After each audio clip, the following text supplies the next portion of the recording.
राजीव रंजन का रुख कर लेते हैं विश्लेषण के लिए। राजीव, हमें याद है कि जब दिल्ली हिंसा हुई थी और उत्तर प्रदेश में हुई थी तो आपने ये सवाल तभी उठा दिया था कि जब हर जगह पीएफआई का नाम आ रहा है तो फिर इसको बैन क्यों नहीं किया जाता है, बंद क्यों नहीं किया जाता है। वो दिन आ गया कि सबूतों के आधार पर बैन कर दिया है। अब मेरा सवाल ये है कि इसका असर क्या होगा। और दूसरा, राजीव, ये हकीकत है कि जब एक संगठन बंद होता है, बैन होता है, तो वो किसी ना किसी दूसरे रूप में, किसी ना किसी दूसरे नाम में आ जाता है सामने निकलकर। देखिए विपनेश, मैं अपनी बात वहां से शुरू करता हूं जहां आपका कार्यक्रम देख रहे लोग और बहुत सारे लोगों के दिमाग में ये बात होगी कि केंद्र की भारतीय जनता पार्टी ने एक मुस्लिम संगठन जो कि है और उसको बैन किया है 5 सालों के लिए। तो क्या इसके पीछे की वजह जो है वो वही है या उस संगठन मुस्लिम संगठन होने के नाते उसको बैन किया गया? पहली बात तो यही लोगों के दिमाग में आएगी। तो मैं सबसे पहले यही बात से शुरू करता हूँ कि देश में आज़ादी के बाद जो भी बैन लगे हैं और जिस पर विवाद हुआ है, जिस पर बातें हुई हैं, सबसे पहला बैन 30 जनवरी 1948 को महात्मा गांधी की हत्या के बाद 4 फरवरी 1948 को सरदार वल्लभ भाई पटेल ने आरएसएस पे लगाया था। वो 1.5 साल तक, जुलाई 49 तक वो बैन था और वो उसमें संघ प्रमुख गोलवलकर ने तमाम दस्तावेज, उन्होंने वल्लभ भाई पटेल से मुलाकात की, जवाहरलाल नेहरू को खत लिखा और इसके अलावा वल्लभ भाई पटेल ने उनके खतों का जवाब दिया, जवाहरलाल नेहरू ने उनके खतों का जवाब दिया और वो बार बार गोलवलकर कहते रहे कि इतनी रेट्स के बावजूद हम पे कुछ नहीं मिला है, हमसे बैन हटा देना चाहिए। और 1949 जुलाई में वो बैन हटा दिया गया। दोबारा फिर आरएसएस पर लगाया गया जब इमरजेंसी लगी, इमरजेंसी हटी तो वो स्वतः बैन हट गया। तिबारा फिर आरएसएस पर बैन लगाया गया जब बाबरी मस्जिद का विध्वंस हुआ। जब भी केंद्र सरकार को लगता है कि किसी संगठन की वजह से देश में स्थितियां खराब हो रही हैं, कानून व्यवस्था खराब हो रहा है, देश का माहौल बिगड़ रहा है, हमारा जो सेकुलर जो ताना बाना है वो खराब हो रहा है, तो केंद्र सरकार पूरी तहकीकात के बाद ऐसे संस्थाओं पर बैन लगाती है। मैंने आपको बताया आरएसएस पर 3 बार बैन लगा और तीसरी बार जो बैन लगा था वो अदालत से हट गया। इसी तरह सिमी पर 2001 में अटल बिहारी वाजपेयी की सरकार ने बैन लगाया, तब बहुत विवाद खड़ा किया गया, लेकिन सिमी के सदस्यों पर, कई सदस्यों पर वो आरोप था कि वो आतंकवादी घटनाओं में शामिल थे, कई विस्फोटों में वो शामिल थे और इस आरोप के आधार पर हालांकि उसको चैलेंज किया गया और 2008 के एक ट्रिब्यूनल में सिमी पर से बैन हटाया भी गया। लेकिन दोबारा मनमोहन सरकार ने सुप्रीम कोर्ट जाकर के सिमी पर बैन लगाया। आपको ये भी बता दूं कि 2014 में प्रधानमंत्री नरेंद्र मोदी के चुने जाने के 3 महीने के पहले मनमोहन सरकार ने सिमी पर 5 साल का बैन एक्सटेंड किया और फिर जब मोदी सरकार ने 2019 में 5 साल पूरा होना था तो उसको 5 साल के लिए और बता दिया। तो इसलिए पार्टी के हिसाब से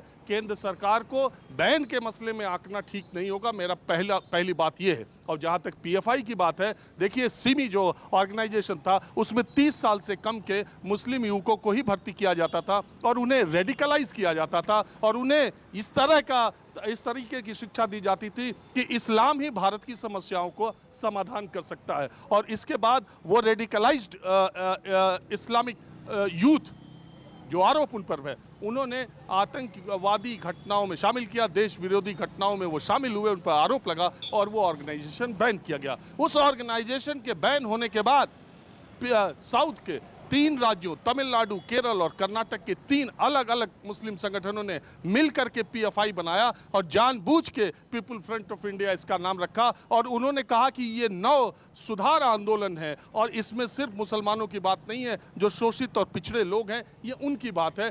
धीरे धीरे पीएफआई ने अपना वहाँ पर संगठन भी खड़ा किया और वहाँ चुनाव में भी पार्षद लेवल पर 2-4 सीटें जीतने में वो कामयाब हुए थे। लेकिन पिछले 3 वर्षों में जितनी भी देश विरोधी गतिविधियां देखने को मिली हैं, अगर आप देखें CAA और NRC के विरोध में जो उग्र प्रदर्शन हुए, जो 2020 में दिल्ली में आतंकी घटनाएं हुई और इस तरह की जो पीछे 2-3 घटनाएं हुई हैं, उनमें पीएफआई का नाम सीधे सीधे शामिल बताया गया। और जो मैंने कहा था और आपने चर्चा की थी जून में, जब कानपुर में पथराव हुआ था जुमे की नमाज के बाद, और हमने चर्चा में ये कहा था कि ये छोटी सी घटना बहुत विकराल हो सकती थी, उसमें भी पीएफआई का नाम आया था। और तभी से केंद्र सरकार को, और मैं आपको जानकारी दे दूं, केंद्र सरकार को 3 राज्य सरकारों ने, गुजरात जहां मैं हूं, यहां भी 15 लोग अरेस्ट किए गए हैं जो रेड हुई है, तो गुजरात, कर्नाटक और उत्तर प्रदेश की 3 सरकारों ने भारत के गृह मंत्रालय को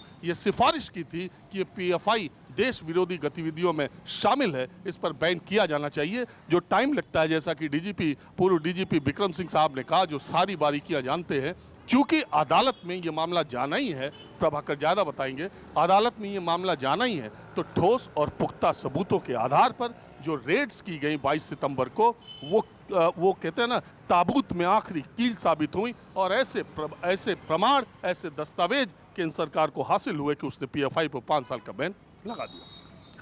बिल्कुल राजीव, आपने सही कहा। और मैं एक बार प्रभाकर मिश्रा आपके पास जल्दी से आऊंगी, लेकिन उससे पहले मौलाना गुलाम हाफिज साहब का मैं रुख करना चाहती हूं।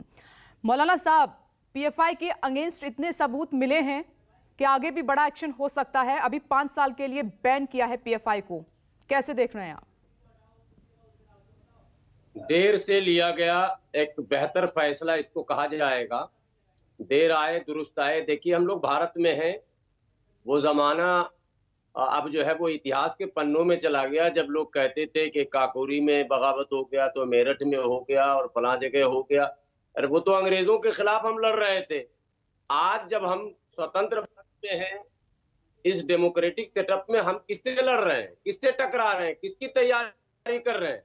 ये सवाल तो पैदा होता है ना कि आप जो तैयारियां कर रहे हैं, नौजवानों को आप कह रहे हैं कि मौजूदा जो सेटअप है उसमें आरएसएस तुम्हारे लिए ऐसी चुनौती है, इसके लिए तुमको अपना एक संगठन खड़ा करना पड़ेगा, लड़ना पड़ेगा, मुकाबला करना। अरे साहब, अपने ही भाइयों से मुकाबले का मसला कहां से आ रहा? क्यों लड़ना और मुकाबला करना पड़ेगा? क्यों नहीं दुनिया के जो चैलेंजेस हैं उस जी हम अपने पड़ोस में रहने वाले मुकाबला करेंगे साहब, तैयारी करेंगे और उसके लिए हम संगठन बनाएंगे और ट्रेनिंग देंगे और तरबियत देंगे। इसलिए जो भी फैसला सरकार ने लिया वो एजेंसियों की इनपुट। मौलाना साहब, आपकी वॉइस ब्रेक हो रही है, मैं दोबारा आपके पास आऊंगी। मैं जल्दी से प्रभाकर मिश्रा का रुख कर लेती हूँ। जी, मैं आती हूँ, आपकी ऑडियो में कुछ दिक्कत है, उसको ठीक कराती हूँ। मौलाना साहब, ब्रेक हो रही है वॉइस। नमस्कार, मैं हूं मानक गुप्ता। अगर आपको हमारा ये वीडियो पसंद आया हो तो इसे लाइक और शेयर जरूर करें, और हाँ, हमें सब्सक्राइब और फॉलो करना ना भूलें, ताकि आप देश और दुनिया की कोई खबर मिस ना करें।